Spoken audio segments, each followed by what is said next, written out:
Hello to all my story lovers. Welcome back in Story Time channel. I am Pallavi reading interesting story books for you.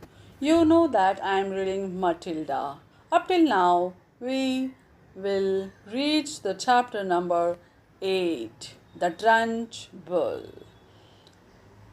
What happened with the Matilda, Miss Honey, and the Trunchbull? Let's see. In the interval, Miss Honey left the classroom and headed straight for the headmistress' study. She felt wildly excited. She just met a small girl who possessed, or so it seemed to her, quite extraordinary qualities of brilliance. There had not been time yet to find out exactly how brilliant the child was, but Miss Honey had learned enough to realize that something had to be done about it as soon as possible. It would be ridiculous to leave a child like that stuck in the bottom form.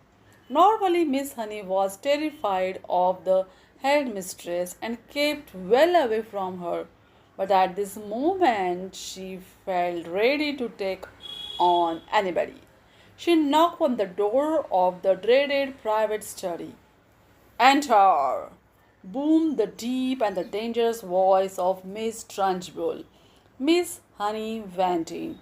Now, most head teachers are chosen because they possess a number of fine qualities. They understand children and they have the children's best interest at heart.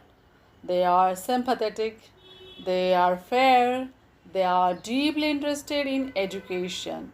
Miss Trunchbull possessed none of these qualities, and how she ever got her present job was a mystery. She was above all a most formidable woman. She had once been a famous athlete, and even now the muscles were still clearly in evidence. You could see them in the bull neck, in the big shoulders, in the thick arms, in the sinewy wrist, and in the powerful legs. Looking at her, you got the feeling that this was someone who could bend iron bars and tear telephone directories in half. Her face was not a thing of beauty.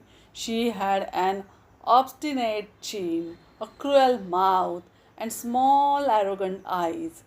And as for her clothes, they were, to say the least, extremely odd. She always had on a brown cotton smock which was pinched in around the waist with a wide leather belt.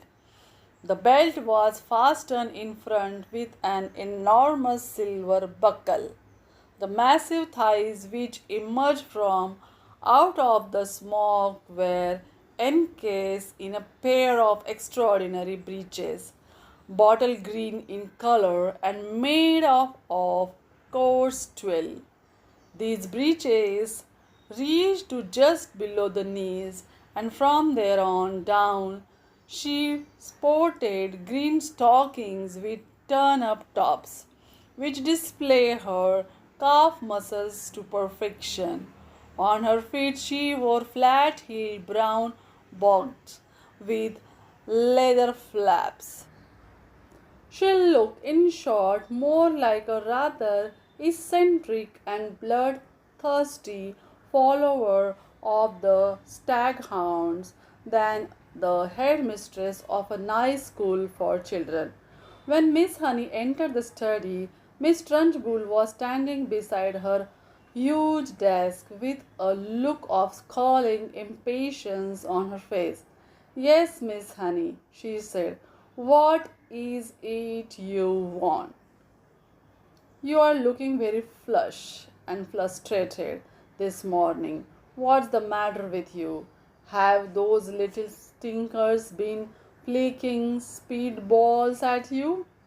No, headmistress, nothing like that. Well, what is it then? Get on with it. I am a busy woman.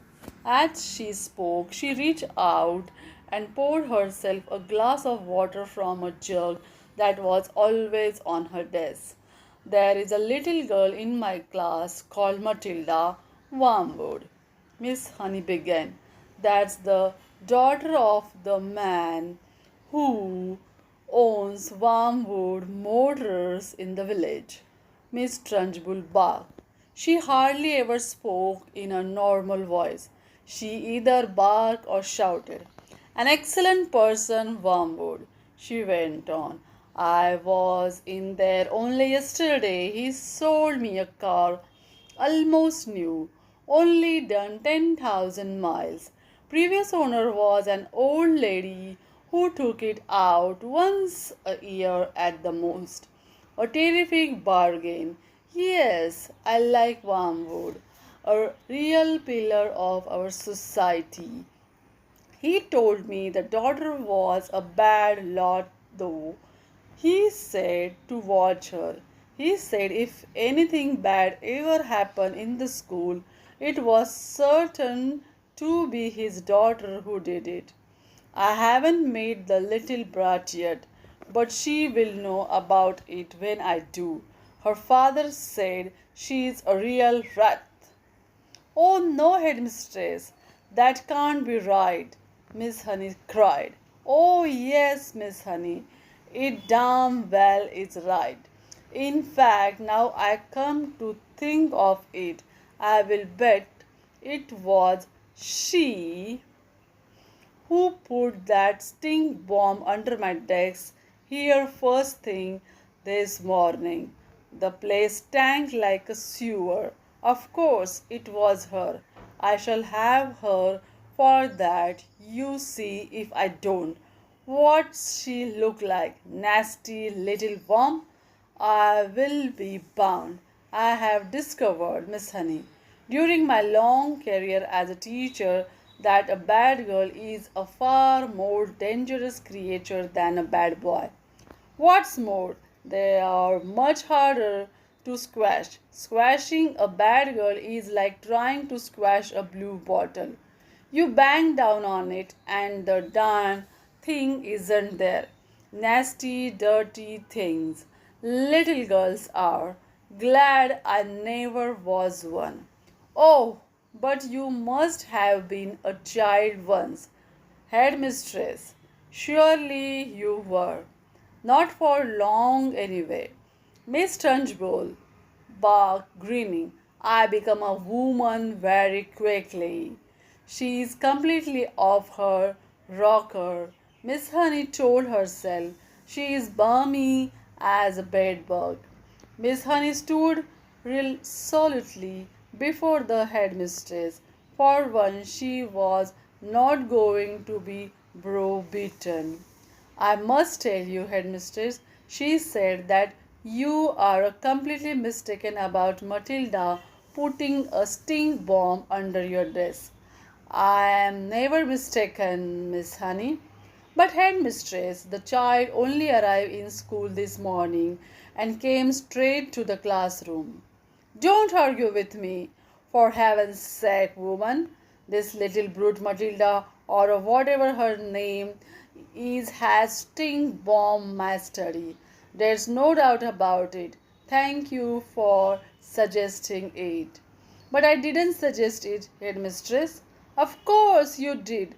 Now what is it you want, Miss Honey? Why are you wasting my time? I came to you to talk about Matilda, headmistress. I have extraordinary things to report about the child. May I please tell you what happened in class just now? I suppose she set fire to your skirt and scorched your knickers. Miss Trunchbull snorted. No, no, no, Miss Honey cried out. Matilda is a genius. At the mention of this word, Miss Trunchbull's face turned purple and her whole body seemed swell up like a bullfrog's. Oh, genius! She shouted. What a people is this you are talking, madam? You must be out of your mind. I have her father's word for it that the child is a gangster. Her father is wrong, headmistress. Don't be tripped, Miss Honey. You have made the little beast for only half an hour, and her father has known her all her life. But Miss Honey was determined to have her say, and she now began to describe some of the amazing things Matilda had done with arithmetic. So she's learnt a few tables by heart, has she? Miss Trunchbull barked. My dear woman, that doesn't make her a genius. It makes her a parrot. But headmistress, she can read. So can I, Miss Trunchbull snapped. It is my opinion, Miss Honey said, that Matilda should be taken out of my farm and placed immediately in the top form with the 11-year-olds. Ha! Snorted Miss Trunchbull. So you want to get rid of her, do you? So you can't handle her. So now you want to unload her onto the rich Miss Plimsoll in the top form where she will cause even more chaos.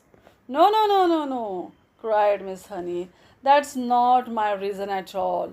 Oh, yes, it is, shouted Miss Trunchbull. I can see right through your little plot, madam. And my answer is no.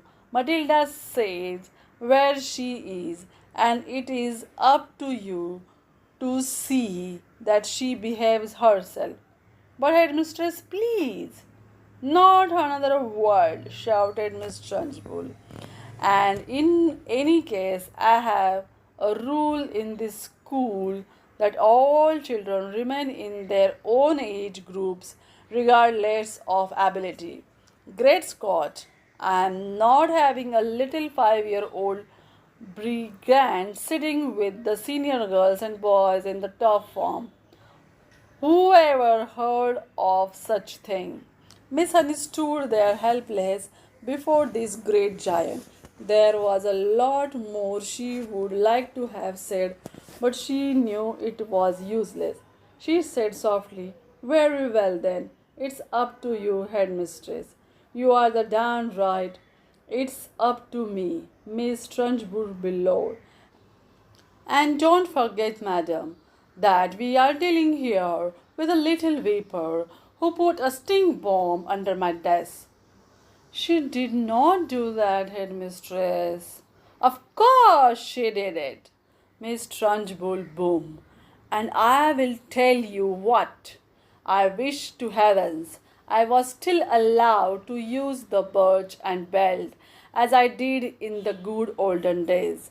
I would have roasted Matilda's bottom for her so she couldn't sit down for a month.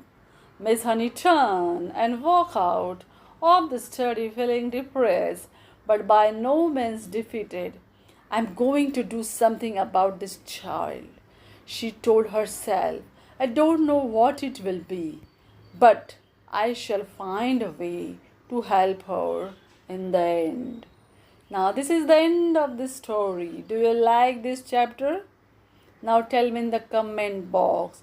And what happened with the Matilda? Will Trunchbull roast his bottom? Or she will leave her? We will see in the next chapter. Till then, take care. Bye bye. Thanks for watching and subscribe for more.